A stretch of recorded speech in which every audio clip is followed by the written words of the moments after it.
What's your favorite scary movie? Hey, man. We'll tear your soul apart. Well, I'm Pennywise the dancing now. We're gonna get you. Oh, not on the beat! God, don't do that. But sometimes death is better. Hey everybody, what's up? KillJoy Jake here, and instead of having friends, I have horror movies. Today we are talking about Scream 5, doing a little bit of a spoiler review. There will be spoilers in this goddamn video, so do not go any further if you have not seen the film. That's your warning. Do not watch this video if you have not seen Scream 2022 yet, specifically. I will spoil it, and you will be very angry at me, and it'll be bad. It'll be just a bad time for everybody. So don't watch this dang video. I'm gonna say it one more time, and then I'm getting into spoilers. Don't watch this video, or you will get spoiled. I don't want to spoil anybody, so don't watch it. Don't watch this video. Okay, but if you have seen Scream 5, please watch this video. That would be great. And like this video, subscribe, do all that mumbo jumbo. It would mean a lot to me. And well, one last thing, if you can support me on Patreon, that'd be pretty sick. I'm doing some Scream locations videos for movies 1 through 4 because I already did one for 5. So make sure to check that out and support me on Patreon if you can. The link for that will be in the description below. Getting into my Scream 5 spoiler review though. We're gonna break this movie down like by all the scenes that I feel like are really important, and I want to talk about them specifically and break down what I love about them and a few things that I don't like. So starting with the opening kill scene, I guess.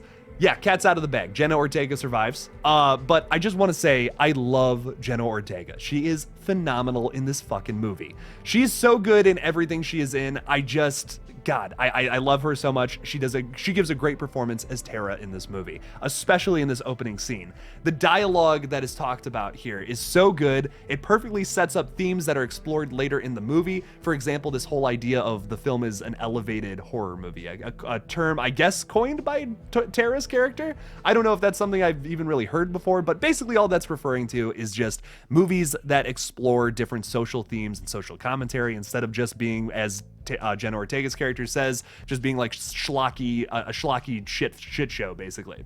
And I don't think that's a diss towards the Scream franchise, because these films have always been kind of deep and talking about like where the state of horror at the time when the movies came out and stuff. But it's definitely talking about the fact that this movie is not going to be the same as the films from the past. This movie is an elevated horror film. It definitely deals with some social commentary on people, for example, toxic fandoms, which is all set up in this scene brilliantly. Not only does it set up some really cool themes and talks about like the whole idea of elevated horror, it also is super brutal. The attack scene is like one of the most brutal attacks we've ever seen from Ghostface. He snaps her fucking leg and then stabs her through the hand. I mean, oh my God, and it looks great. Everything Radio Silence does when it's just a little digital, which the hand stab was a little digital, always looks good. They never rely on CGI, but they always just like put in a tiny little dose of it mixed with practical so that it looks good. Like it was practical blood with like a CGI stab through the hand. Genius. I love that. I think that's the best way to do certain kinds of kills, especially kills like this. We're going to talk about another kill later on that does this as well, and it's even better. But yeah, this is the most brutal we have ever seen Ghostface, which is a major positive for me as a Scream fan. I've always been saying, I'm like, dude, like, okay, Olivia's death in Scream 4, that was pretty good, but like that whole movie isn't consistently brutal. This one is. This one with every single kill besides one that we're gonna talk about in a second is pretty damn good. Like there's not a kill in this movie that I hate. There's definitely one that's my least favorite, but there's not one that's not brutal. I'll say that. Even the worst kill in this movie is better than most of the ones from the other films. I know that's a diss towards the Scream franchise, but it's just how I feel about it. A lot of the kills in this movie are in this franchise are pretty damn generic. It's just like it's Ghostface stabbing people, and it's not anything super terrifying. The biggest draw to the Scream franchise for me has always been the characters, the iconic killer, but they've never really been super scary to me. Like I felt definitely some moments towards like the end of the first one in Scream 4 as well, but like the rest of the movies, they're nothing super crazy. They're leaning towards horror comedy without being horror comedy. And this one is not only funny, but also super dark and brutal and shows some of the most disturbing shit we've seen in this entire franchise, and especially in this opening kill. Moving on, though, another scene that's really important to the plot is this first scene with Richie and Sam at their job at Cardinal Lane's bowling alley, which, once again, if you haven't seen my Scream 5 locations video, I went to almost 9 months ago now. So make sure to check out that Scream 5 locations video. It's one of my favorite videos on this entire channel if you have not seen it. There'll probably be a little card up here. Yeah, so make sure to check it out. But there's another thing that I love about radio silence that I was really hoping to see in this film was something that is done probably the best in their last movie, Ready or Not, from 2019, is the snappy dialogue, which I'm accrediting to radio silence, but I really should be accrediting it to Guy Busick, who wrote Ready or Not and this film. I love how this guy writes dialogue. It's genius, it's funny, and it's so real. It feels like real. If Sam and Richie's dialogue feels like real conversation between people. Sometimes in the Scream franchise, something I have not loved is it feels a little too okay, this is a script. This is a horror movie script, and I guess that's kind of the point in some of the other movies, but this movie feels like real people going through this situation. Sometimes it feels like animated versions of certain archetypes in the other films. This movie just feels like straight up real people who live in this year, who lived in 2021. And it's perfectly a perfect example of that is the boner pills joke. It's fun. Not only is it funny, so for example, Melissa Barrera is taking these pills. Richie comes up behind her and says something to her what are you doing? And then she's like, oh, I'm taking your boner pills. And he's like, what would you need with my boner pills? That doesn't make a whole lot of sense. It's a funny little joke. It does three things, three very important things to the plot, all in that one exchange. Just a couple of back and forths, nothing crazy. It's a funny joke, so it makes the audience laugh. It sets up Sam's mental instability, which is obviously something that comes back later in this film, and shows that Richie and Sam have a good relationship so that you're not suspicious of either of them at first. It's genius. It does three super important things in just that little exchange. Any other horror movie would have taken 5 or 6 minutes to explain that in a scene and would have just spelled it all out to you. Not Guy Busick. Heck no. He says, fuck that. He says, listen, I'm gonna set this up geniusly in one little exchange. Boom. I love how efficient that is. Another movie that does this really well, that once again, if I'm writing dialogue for a movie, I'm looking at this, at how Guy Busick writes dialogue. And another really good example is in Jaws. I love, it kind of does the same thing where it does a lot with one scene. There's this scene in Jaws that's really underappreciated where we see the Brody family, literally the entire family. And I can't remember because it's been a minute since I've seen Jaws. I believe it's Ellen who's on the phone and she's talking to someone that's setting up no, I'm sorry. Chief Brody is on the phone talking about the next scene, essentially what's going to happen in the next scene. While in the background, you're seeing Chief Brody's kids and Ellen is helping him wash the blood off of his hand because he just cut his hand.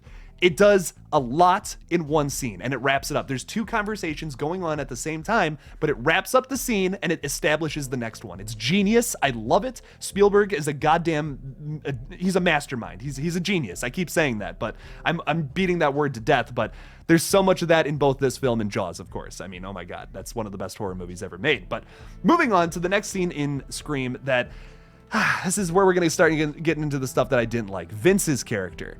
I don't feel like they handled this character very well at all. He was definitely supposed to be a red herring, and he's just kind of killed off in a way that feels really? That's how we're going to murder the guy that's related to Stu Macher? Okay, fine. All right. I feel like he would have given up a little more of a fight, which would have been interesting to see. He had the knife, and he was ready to fight Mason Gooding's character, but no. I don't know. I don't love this scene. It felt very edited is what I have in my notes. It feels like they cut out an entire part of this kill for some reason where maybe Ghostface finished him off. Because he gets poked in the neck, which is a weird way to kill somebody. I was expecting maybe a slash across the face or something. And then he falls down, he's got all this blood on him and he's crawling away. And then Ghostface goes over and finishes the job. And then a scene that was in the trailer that wasn't in the movie was the one where Ghostface stretches his arms out like this and he's T-posing. And we didn't get to see that scene. This scene was very edited. You could tell. It just kind of cuts away too. It's just okay, that's it. What?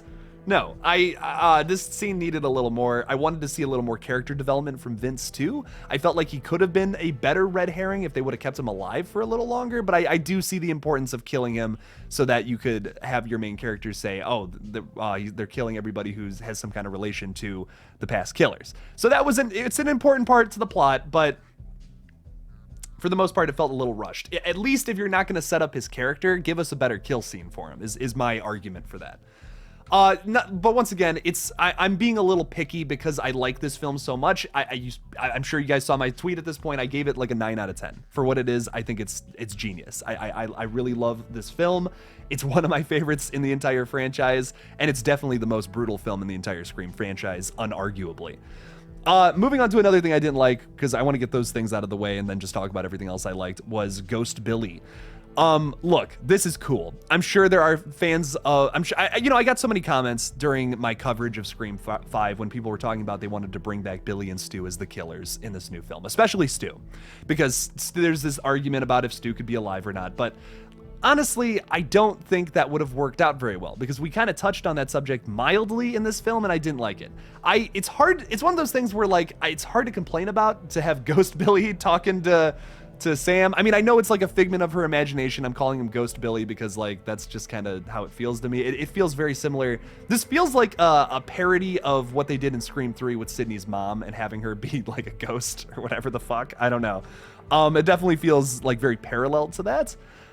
I don't know. It's one of those things where it's like, how can you complain about more Skeet Ulrich in your movie? I can't. I simply can't. If Stu Macher would have showed up for some reason as a ghost, it's like, okay, it's kind of stupid, but it's like, it's fucking Matthew Lillard on screen playing a super iconic character, one of the best psychopaths in horror movie history. How can I complain about that, is how I feel about the Ghost Billy stuff. You might have hated it too.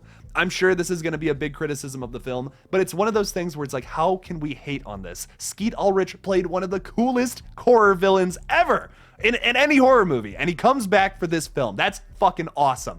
And the fact that Sam is his daughter is a really cool factor into this movie. It was something I definitely did not think they would touch on, but they did. And I like that that's what her secret is. It goes back to the original in a very interesting and different way. This is kind of like the good version of Billy is what Sam is, essentially. I love it. I love that aspect of it. I don't know if we needed Ghost Billy following her around and talking to her, but it's also great to see Skeet Ulrich back as his iconic character for one last little ride. So that was fun. It's hard for me to complain about it.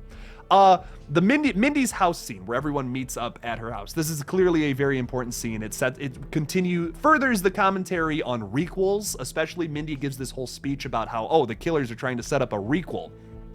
And she even has a really funny line where she's like, oh, the fans are so torn on the terminology, which is really funny to me because they are. I was calling, for example, we were calling the new Candyman from last year a legacy sequel. We were calling Halloween Kills a continuation. It's kind of a remake. It's kind of not. It's kind of retconning everything else that isn't the original. There's not really a official term for that, but I guess requel is probably the best way to say it, a remake sequel. And there's a lot of meta commentary in the scene about that, but the one thing I especially loved from this scene was it once again furthers the idea of toxic fandom on especially platforms like Reddit. I'm not a fan of Reddit. I don't go on there because it's just like, it's people shit talking each other about movies, and this film comments on that perfectly. I think that literally the killers of this film are basically Redditors who are like, wow, your opinion is such shit on movies, I'm gonna do it my way, and it fucking sucks even more whatever way your way is, because people who are gonna hate this film especially will totally miss the point of what it's trying to say. This movie doesn't give a fuck if you like it or not. And it doesn't give a fuck it doesn't give a fuck even if you like it. It doesn't give a fuck if you like it. It doesn't give a fuck if you don't like it. What it does give a massive F about, which I won't say again because I don't want to get demonetized, is that it doesn't want you to crap on people who like or dislike it. It doesn't want you to crap on people who have a different opinion than you on this film. That's the biggest point that it's trying to make. So if you disagree with me, if you absolutely hate Scream 5, that's totally fine. That's your opinion. People experience movies differently. Films are subjective is a word that I feel like maybe most people don't know the definition of. People experience films differently. People experience music differently. People experience art differently. It's not going to be the same experience for everybody. And you need to understand that as a human being, or it's going to turn into what is toxic fandom. You're going to start trash talking people for having a different, like some people love Scream 3. My buddy, Ryan C. Showers, who runs an awesome podcast, his favorite Scream film that I feel like is still held true is Scream 3, and that's awesome. I mean, I don't love Scream 3 as much as he does. I have come to like it. I think it's good, but it's definitely my least favorite Scream film. I don't hate him for that. I think it's awesome that he has a totally different opinion than everybody else. And you shouldn't hate him for that either, if you disagree. I think it's great. I don't know. This movie perfectly comments on that though. And if you hate someone for having a different opinion, you completely miss the point of this movie.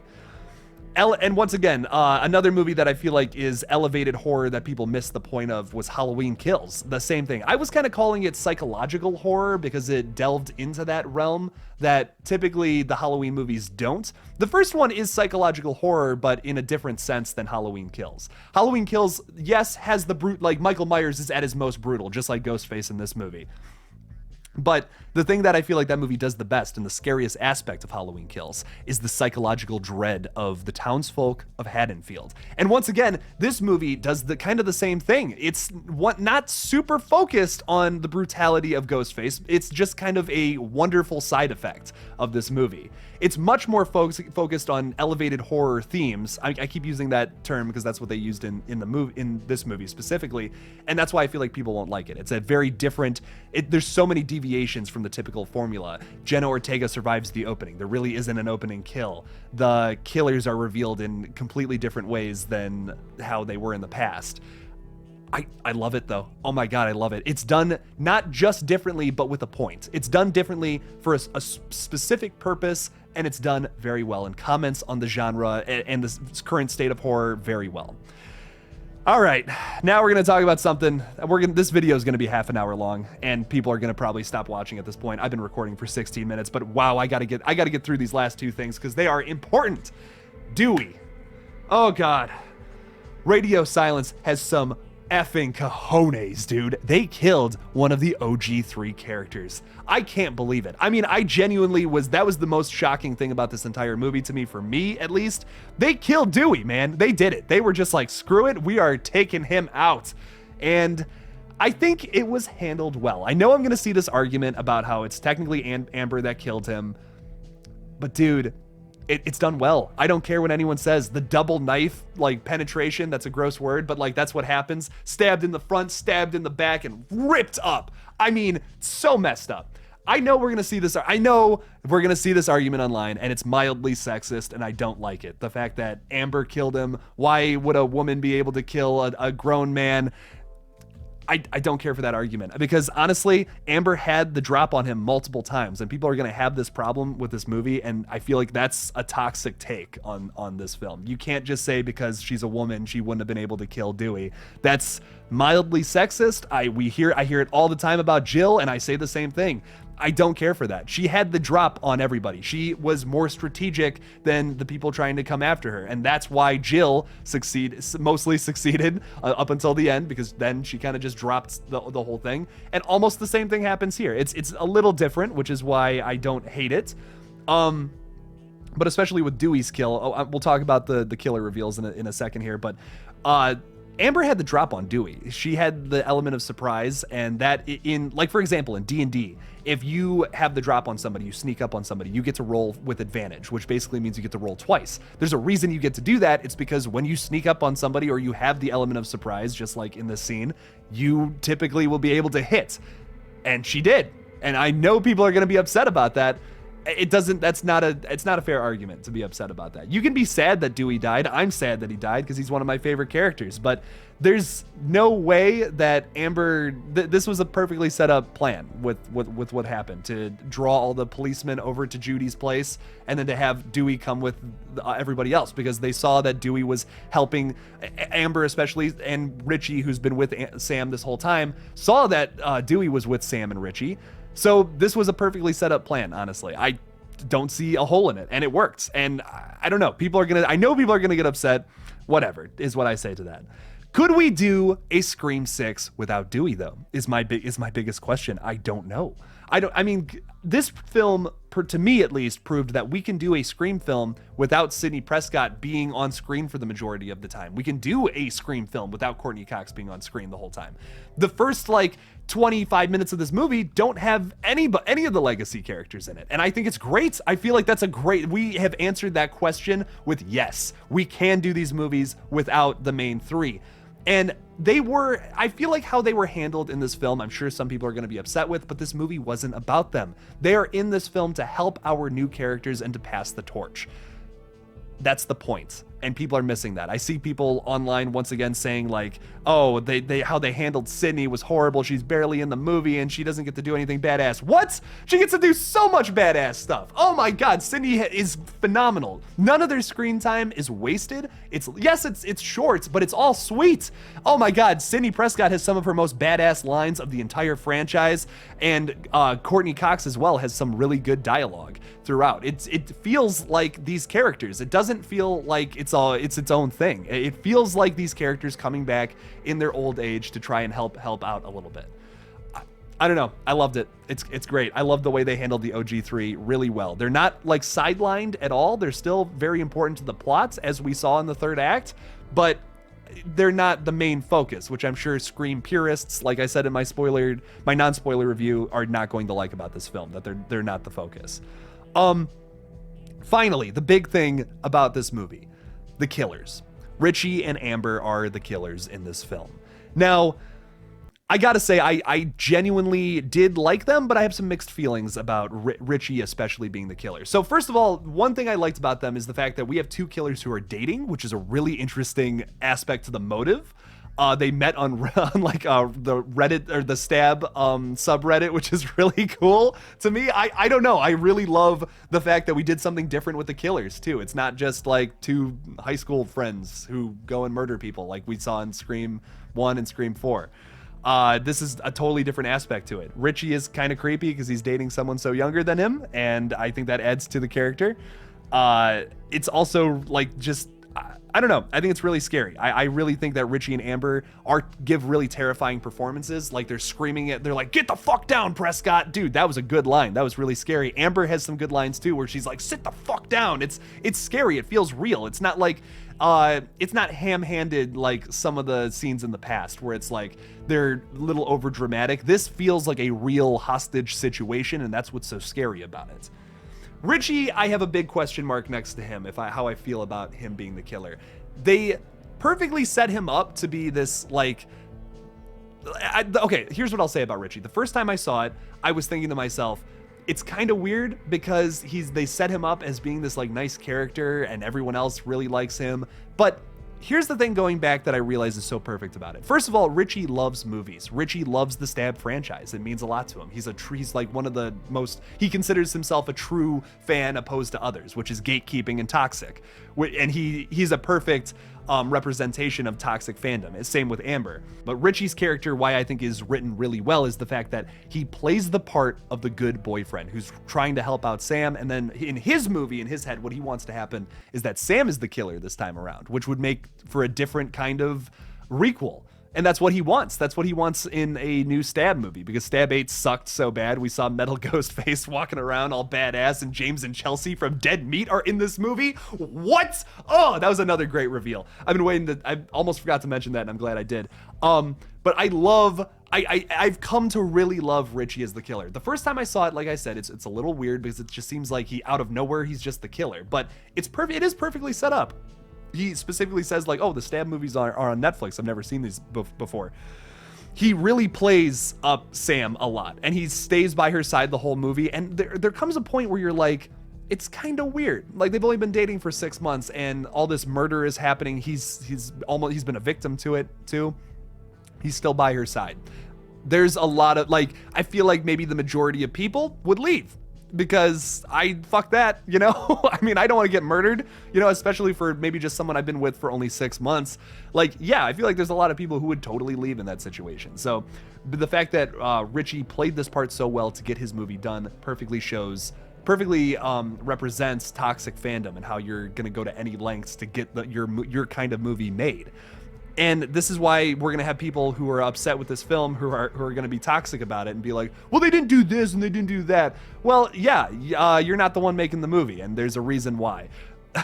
So it's something that I feel like is recognized so well with this film. It's done. I don't know. I feel like it's done really well. I know some people don't like it. I saw some comments on my last video about how people didn't love this film, but I definitely feel like people missed the point. And that's going to be a big factor into this as well. I feel the same way about Halloween Kills. That we're doing this elevated horror thing in already established franchises, and people don't like that because it's not exactly the same thing as the original. People complained about remakes, how they were doing the same thing as the original, and those same people are complaining about films that are trying to do something different. I don't know what to say. I don't know what to say about that, honestly. I just feel like people aren't thinking about what Hollywood is thinking with these movies. People didn't like some of the remakes from the early thousands and the 2010s. So now Hollywood's trying to do something different with already established franchises, and people still hate that. It's like you are just going to be like, some people are just going to be so complacent and so upset with films unless they do exactly what they want with the movie. There are things that this film didn't do that I was hoping to see in it for sure. But I'm happy with it. It's not like it has to be my movie. It doesn't exactly have to be everything that I see in my head or I'm going to be disappointed. That's how I feel people are judging certain movies nowadays, but I just don't feel like that's fair. People are being much more harsher on films. I think it's because we have so much more horror movies and we have so many more different subgenres, so many more different things happening in the realm of horror nowadays than we did like 30, 40 years ago. And that's not trying to say that if you disliked this movie, I don't value your opinion, because if you didn't like this movie, that's totally understandable. Like I said, Scream purists will not like this film. The point that this film is trying to make, and what I'm trying to say, is that if you don't like it, that's fine, but just don't shit on people for not liking it. Don't shit on people for liking it. Don't shit on people for not liking it. That's the big message this movie's trying to send, and it's something that I wholeheartedly agree with, something that I preach on this page night and day. Don't crap on people for their movie opinions, because everyone experiences movies differently and films are subjective.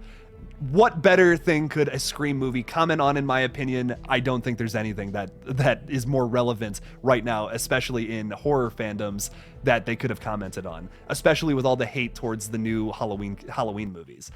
It's genius. I love Scream. I'm giving it a 9.5 out of 10. It's nearly perfect. It has a few wonky issues with it, but I love it. It's a great film, and I'm so glad I've been covering it for the past 2 years and talking it up, because wow, the hype was well deserved. Thank you guys so much for watching this extremely long spoiler review video of Scream 2022. I have to end it here, or it's just gonna go on for another half an hour, because I could talk about it for another 30 minutes. I'm not gonna lie, I still have things in the back of my head where I'm like, oh, I could talk about that, but I got all the important stuff out. Thank you guys so much for watching this. Make sure to check out the Lethal Collective live stream tonight, where we will be doing a non-spoiler review of the film, and then eventually we'll be talking spoilers about it probably sometime next week.